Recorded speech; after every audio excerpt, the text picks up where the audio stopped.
Y ya para poder matarlos completamente del aburrimiento acerca de este tema, les traje una pizarra y la fórmula matemática del interés compuesto.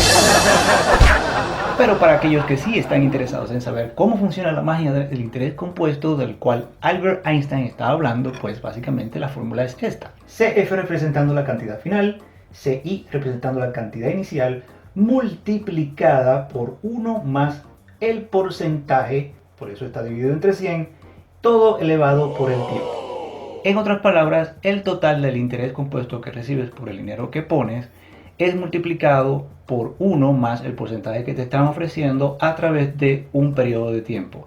Mientras más tiempo, pues más grande es la cantidad de dinero.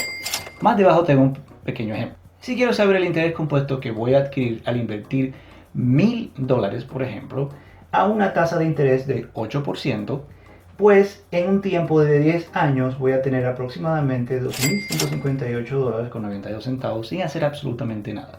Dígase que si pones $1000 en tu cuenta de banco hoy, pues dentro de 10 años vas a seguir teniendo $1000, suponiendo que no lo estás gastando. Y esos $1000 en 10 años, producto de la tasa de inflación, va a bajar de valor. O sea que esos $1000 no realmente son $1000, sino que va a ser mucho menos, aunque en tu cuenta diga 1000, porque como todo va a ser más caro de aquí a allá, dentro de 10 años, producto de la inflación, pues vas a poder comprar menos con esos $1000.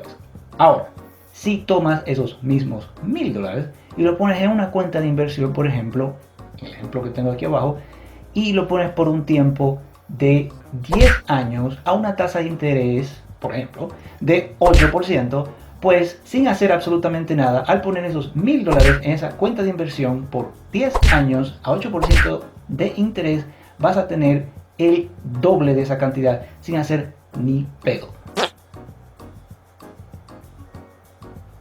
Gracias.